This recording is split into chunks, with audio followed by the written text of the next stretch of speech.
Hola, hola y bienvenidos a esta nueva edición, la número 76 de Lee conmigo la Biblia para este miércoles 16 de marzo del 2021. Mi nombre es Andrea y muchas gracias por compartir este tiempo de lectura, de reflexión, en la que compartimos los 365 días junto a la palabra de Dios.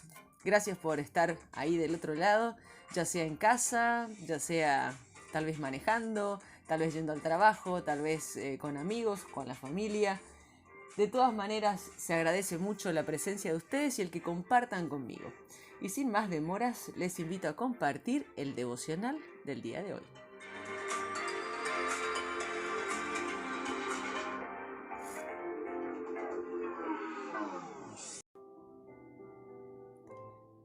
Y nuestro devocional tiene un título muy interesante. Si el césped se ve más verde, probablemente sea artificial. Una reciente campaña publicitaria en la vía pública efectuada por una empresa que opera en forma virtual en Internet ofrecía un servicio de citas para hombres y mujeres casados que quisieran tener una aventura extramatrimonial. La agencia no es la única en el mercado. Lo novedoso es que desplegaron una amplia campaña publicitaria posicionando carteles en las carreteras principales del país usando el eslogan: el césped siempre es más verde. Una expresión inglesa que significa que siempre el jardín del vecino te resulta más hermoso que el tuyo. En esencia ganaban dinero alimentándose de la debilidad de la gente y ayudándola a ser infiel. Tal vez esto te parezca atractivo, pero la realidad es que puede arruinar la vida de los individuos involucrados, así como la vida de sus parejas, sus familias y sus hijos. Jesús sitúa la fidelidad en el mismo plano de importancia que la justicia y la misericordia. La fidelidad es un fruto del Espíritu Santo, según Gálatas 5, verso 22. La Madre Teresa dijo: no oro pidiendo éxito, sino fidelidad. La fidelidad de Dios hacia nosotros nos da un ejemplo a seguir en nuestras relaciones. La fidelidad es algo por lo que deberíamos luchar en nuestro matrimonio, nuestras amistades y nuestra relación con Dios. Proverbios capítulo 7, del verso 6 al 20, nos dice claramente: sé fiel en las relaciones. El libro de Proverbios advierte sobre los peligros de la infidelidad. En este pasaje vemos la insensatez tanto del hombre como de la mujer implicados en una relación sexual fuera del matrimonio. Hay un contraste a lo largo del libro de Proverbios entre los caminos de dos mujeres muy distintas. Por un lado está la señora sabiduría, que lo vamos a ver en el capítulo 8. Y por otro, la adúltera, que es la que leemos en este capítulo 7. Gran parte de la enseñanza se presenta como un consejo de un padre a su hijo, pero es relevante para todos. El padre urge a su hijo a abrazar a Doña Sabiduría y hacer todo lo posible para evitar a la adúltera. Se ha dicho que la oportunidad golpea la puerta, pero la tentación se recuesta sobre el timbre. La tentación sexual está en todas partes. Siempre está al acecho en cada esquina, como dice Proverbios capítulo 7, verso 12. Ofrece gratificación instantánea, pero es engañosa. Dice: ven, bebamos hasta el fondo de la copa del amor, como nos dice el versículo 18. En ocasiones la gente trata de justificar la infidelidad usando la palabra amor. No obstante, aquí no hay realmente amor. Ciertamente no es algo profundo ni duradero. Solo dura hasta el amanecer, como dice el verso 18. Lo peor de todo es que ceder ante estas tentaciones implica practicar la infidelidad. Mi esposo no está en casa, pues ha emprendido un largo viaje, dice el verso 19. La persona que sigue este camino carece de criterio, como dice el verso 7. Notemos que el error no fue no permanecer alejado, sino encaminarse hacia la casa de esa mujer, como dice el verso 8. Llevar una vida de fidelidad no solo comienza con aceptar actos de infidelidad, sino también con tus pensamientos y en tu corazón. El engaño y la infidelidad se caracterizan por su clandestinidad. Avanzan en las sombras de la noche. La infidelidad tiene el potencial de destruir un matrimonio, un futuro matrimonio y arruinar vidas. Esa es la razón por la que el día de la boda la novia y el novio prometen ser fieles unos al otro mientras vivan. Como suele decirse, el césped no es más verde del otro lado de la cerca, es verde donde echemos agua. En efecto, si el césped parece más verde, probablemente se trate de un césped artificial. El libro de Lucas, el capítulo 2, nos habla sobre sé fiel al llamado de Dios, sus promesas y su mensaje. La fidelidad de aquellos que desempeñaron una parte en el nacimiento de Jesús es de gran inspiración. Sé fiel al llamado de Dios.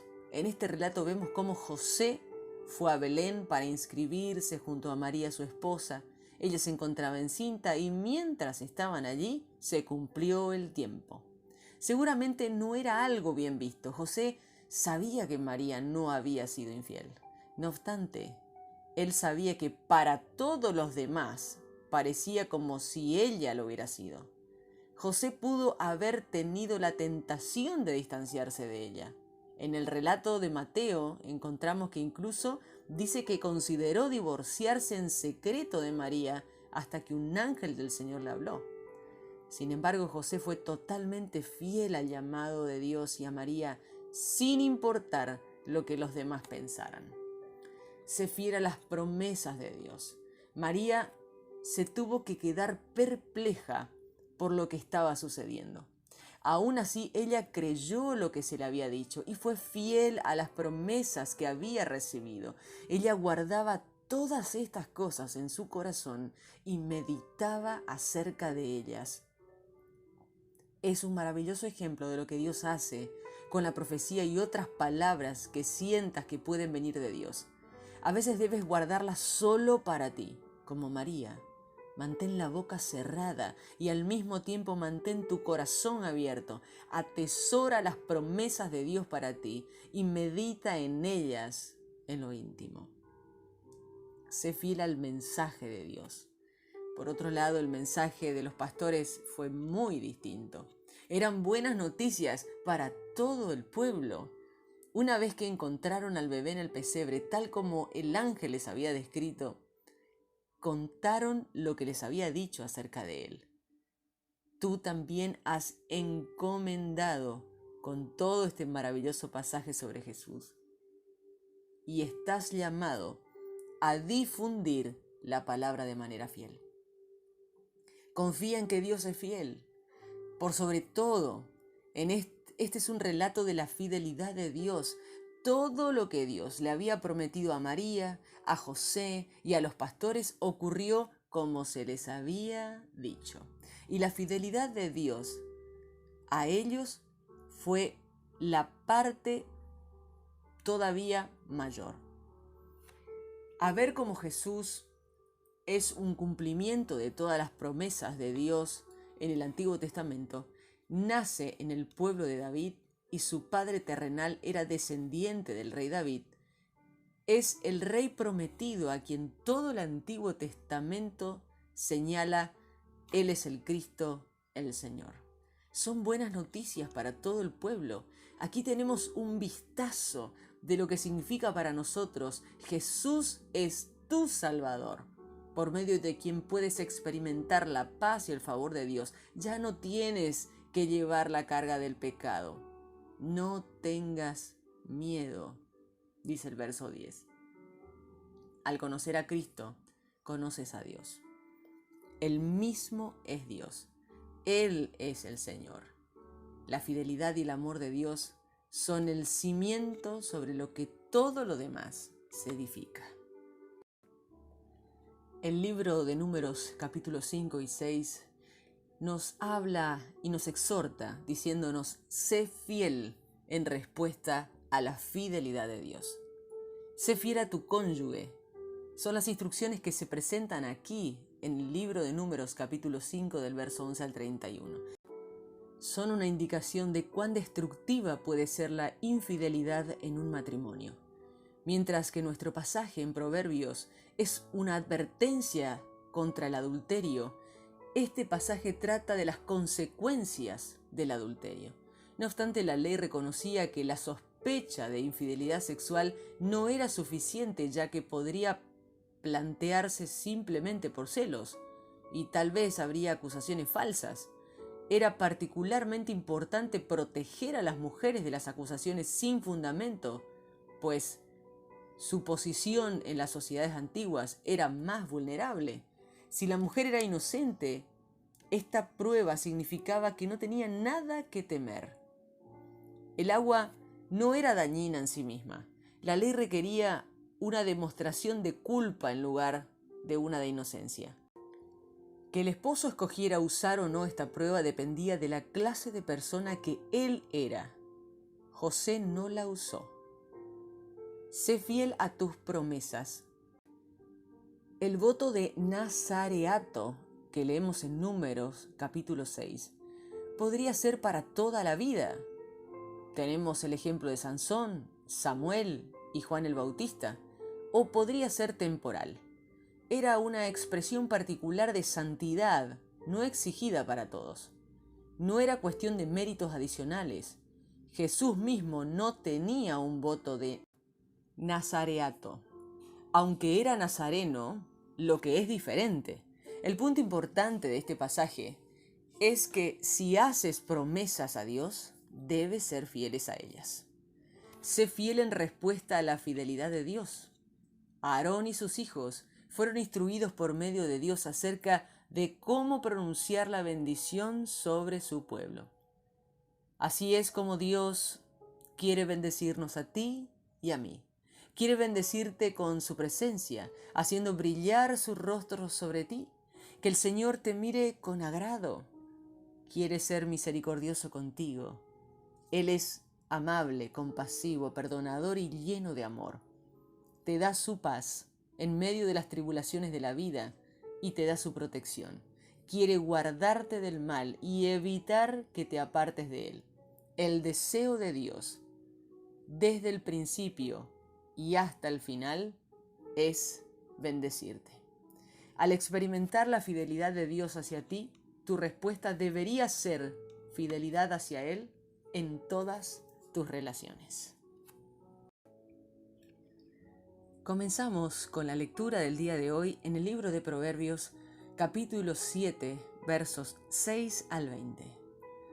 Un día miré por mi ventana a través de las rejas y vi a unos jóvenes ignorantes y me fijé en uno que era especialmente torpe. Cruzó la calle cerca de la esquina y se dirigió a la casa de una mujer mala. Ya caía la tarde, era casi de noche, y de pronto la mujer salió a su encuentro con toda la apariencia de una prostituta, abrigando sus intenciones. Desvergonzada y rebelde, no puede quedarse en casa. Anda siempre por las calles y en las plazas, acechando en las esquinas. Abrazó al joven y lo besó, descaradamente lo miró a los ojos y le dijo: «Hoy ofrecí una ofrenda para festejar.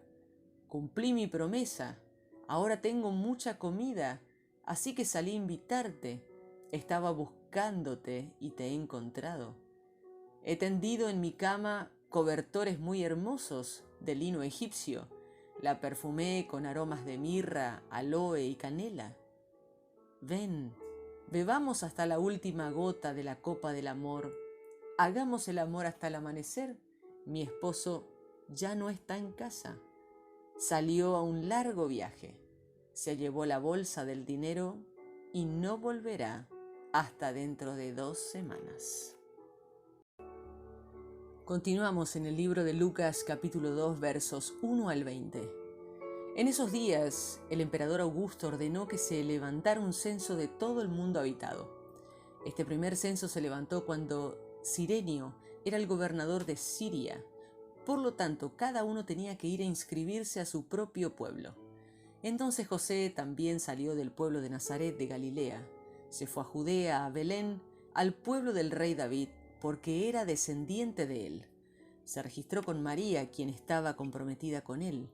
Ella estaba embarazada, y mientras estaban allí, llegó el momento de que diera luz. Al nacer su hijo primogénito, lo envolvió en retazos de tela y lo acostó en un pesebre dentro de la casa, porque no había ningún lugar para ellos en el cuarto de huéspedes. Cerca de ahí había algunos pastores que pasaban la noche en el campo cuidando su rebaño, y se les apareció un ángel del Señor. El esplendor de la presencia del Señor los rodeó y los aterrorizó. Pero el ángel le dijo: no tengan miedo, traigo buenas noticias que les darán muchas alegrías a todos. Hoy, en el pueblo del rey David, les ha nacido un Salvador, que es el Mesías, el Señor. Como señal, encontrarán un bebé envuelto en retazos de tela, acostado en un pesebre. De repente, junto al ángel, apareció una gran multitud de ángeles del cielo, y todos alababan a Dios. Alaben a Dios en los cielos, que haya paz en la tierra para la gente que agrada a Dios.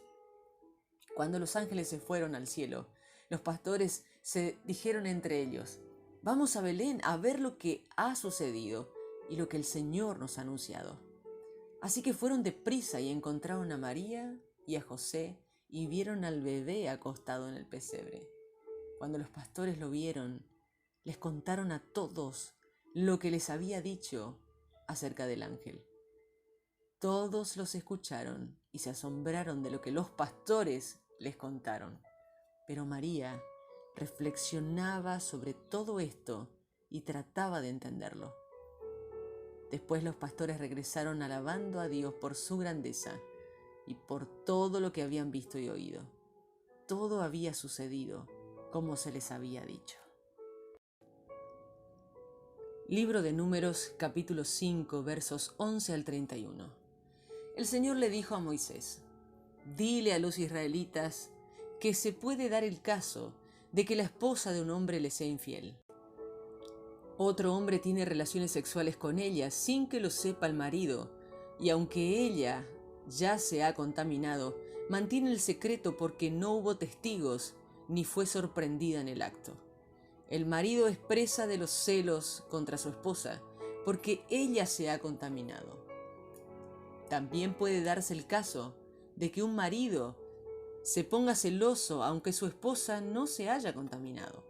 En esos casos, el marido deberá llevar a su esposa ante el sacerdote junto con una ofrenda que se requiere por ella. La ofrenda será de 2 kilos de harina de cebada. A esa ofrenda no se le echará aceite, ni se le colocará incienso, porque es una ofrenda de cereal de un esposo celoso. Es una ofrenda de cereal hecha para poner al descubierto un pecado. Luego, el sacerdote hará que la mujer se acerque ante el Señor. Después, pondrá un poco de agua consagrada en la jarra de arcilla y la echará un poco de tierra tomada del suelo de la carpa sagrada. Entonces el sacerdote hará que la mujer se acerque ante el Señor, le soltará el pelo y pondrá sus manos en la ofrenda de cereal para expresar su culpa. En la mano del sacerdote estará el agua que lleva una maldición. Luego el sacerdote hará que la mujer jure y le dirá: no te afectará la maldición que lleva esta agua si eres inocente. Si ningún hombre ha tenido relaciones sexuales contigo, si no has ido por el mal camino, ni te has contaminado mientras has estado casada con tu esposo. Pero el Señor hará caer sobre ti la maldición que lleva esta agua si eres culpable. Si te fuiste por mal camino, mientras has estado casada con tu esposo, si te contaminaste, si un hombre que no es tu esposo ha tenido relaciones sexuales contigo, en ese momento el sacerdote hará que la mujer jure bajo maldición y luego le dirá a la mujer: que el Señor haga que tu pueblo use tu nombre cuando maldigan a otros, que el Señor te haga estéril, que tus entrañas se hinchen, que esta agua que lleva una maldición vaya dentro de tu cuerpo y haga que tus entrañas se hinchen y quedes estéril. Luego la mujer debe decir: estoy de acuerdo, así sea. Después el sacerdote escribirá estas maldiciones en un documento y las lavará con el agua amarga. Entonces hará que la mujer beba el agua que lleva la maldición. El agua entrará en ella para causarle gran dolor. Luego el sacerdote tomará de las manos de la mujer la ofrenda de cereal de su esposo celoso y hará el movimiento de presentación de la ofrenda ante el Señor y la llevará al altar. Enseguida el sacerdote tomará un puñado de la ofrenda de cereal como representación de toda la ofrenda y lo quemará en el altar. Después de esto, hará que la mujer tome el agua. Una vez que haya ella bebido el agua, se verán los resultados. Si ella es impura y le fue infiel a su esposo, entonces el agua que lleva la maldición entrará en ella y le hará daño.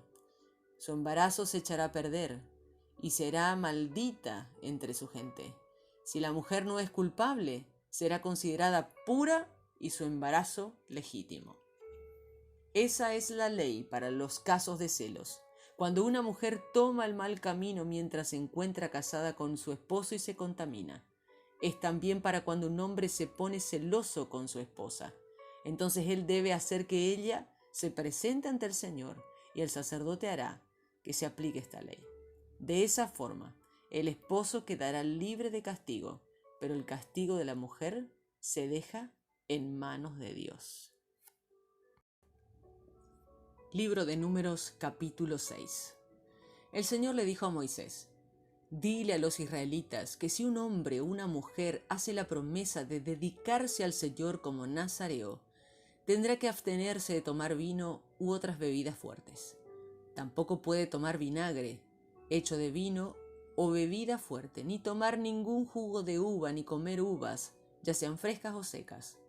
Todo el tiempo que sea nazareno, no debe comer ningún producto de la uva, ni siquiera las semillas o las cáscaras. Durante el tiempo que dure su promesa de nazareo, no debe cortarse el cabello. Solo podrá hacerlo cuando se complete el tiempo que dedicó a consagrarse al Señor. Mientras tanto, está consagrado y debe dejarse crecer el cabello. Además, mientras dure el tiempo de su dedicación al Señor, no podrá entrar en ningún lugar donde haya un muerto, ni siquiera en caso de que muera su papá o su mamá, o su hermano o su hermana. Se hará impuro porque su cabello indica que se ha dedicado a Dios. Todos los días consagrados como nazareos serán sagrados para el Señor. Si alguien muere de repente junto a un nazareo, eso contamina el cabello del nazareo, así que 7 días más tarde tendrá que raparse el cabello, o sea que el día de su purificación. Al 8º día llevará 2 tórtolas y 2 pichones de palomas al sacerdote a la entrada de la carpa del encuentro. El sacerdote ofrecerá una como sacrificio por el pecado y la otra como sacrificio que debe quemarse completamente. Hará la purificación del nazareo porque falló al tener contacto con un muerto. Ese mismo día consagrará de nuevo su cabeza. Comenzará otra vez el tiempo de consagración al Señor y deberá traer un cordero de 1 año como sacrificio de restitución. Los días anteriores no se tomarán en cuenta por haberse contaminado el cabello. Esta es la ley que debe aplicarse al nazareo. El día que complete el tiempo de consagración como nazareo, alguien irá con él a la entrada de la carpa del encuentro. Allí presentará al Señor un cordero de 1 año que no tenga ningún defecto como sacrificio que debe quemarse completamente. Tendrá que ofrecer también un carnero que no tenga ningún defecto como una ofrenda para festejar. Ofrecerá asimismo una canasta de panes y levadura, hechos con harina de la mejor calidad y amasados con aceite. También ofrecerá galletas sin levadura rociadas con aceite junto con las ofrendas correspondientes de grano y de vino. Entonces el sacerdote presentará otras ofrendas ante el Señor junto con el sacrificio por el pecado y el sacrificio que debe quemarse completamente. Ofrecerá el carnero al Señor como una ofrenda para festejar junto con la canasta de panes y levadura y las correspondientes ofrendas de grano y de vino. Después, el nazareo deberá raparse el cabello y echarlo al fuego que arde bajo la ofrenda para festejar. Luego que el nazareo se haya rapado la cabeza, el sacerdote tomará una pierna ya cocida del carnero y sacará de la canasta un pan sin levadura y una galleta sin levadura. Enseguida pondrá todo eso en manos del nazareo. Entonces el sacerdote hará el movimiento de presentación de la ofrenda ante el Señor. Todo esto pertenece al sacerdote junto con el pecho del animal que se usó para el movimiento de presentación de la ofrenda y el muslo que se da como ofrenda de contribución. Después de esto, el nazareo podrá tomar vino. Esa es la ley para el que haga la promesa de consagrarse al Señor como nazareo. Y esas son las ofrendas que debe presentar, además de cualquier otra cosa que pueda ofrecer. De acuerdo a la promesa que haga, así deberá cumplir conforme a la ley de su consagración. El Señor le dijo a Moisés: diles a Aarón y a sus hijos que bendigan a los israelitas diciendo esto: que el Señor te bendiga y te proteja, que el Señor sea bueno contigo y te tenga compasión, que el Señor te mire con amor y te haga vivir en paz. De esa forma, Aarón y sus hijos pronunciarán mi nombre ante los israelitas y yo los bendeciré.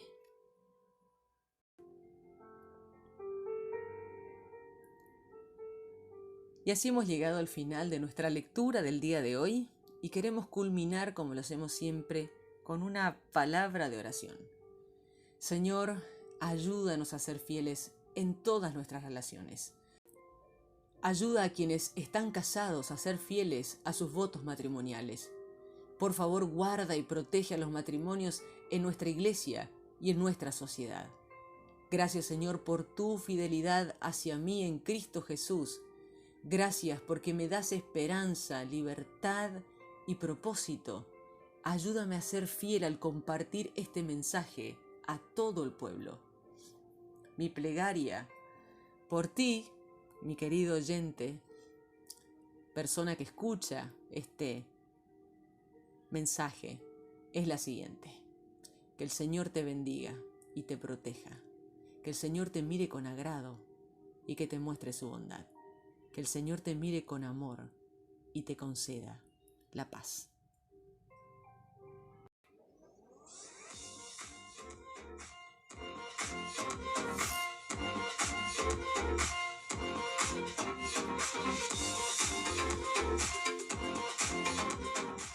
Y así llegamos al final de nuestro programa del día de hoy, miércoles 16 de marzo. Ya hemos pasado la mitad de este nuevo mes, el tercer mes del año 2021, y agradecemos al Señor por su fidelidad de ayudarnos en estos 79 capítulos que llevamos junto a la palabra de Dios. Mi nombre es Andrea, estoy realmente agradecida con todos ustedes y es mi deseo que esta oración de Números capítulo 6 sea realidad sobre tu vida. Muchas bendiciones, excelente mitad de semana y continuamos en la presencia del Señor junto a esto que llamamos Lee conmigo la Biblia.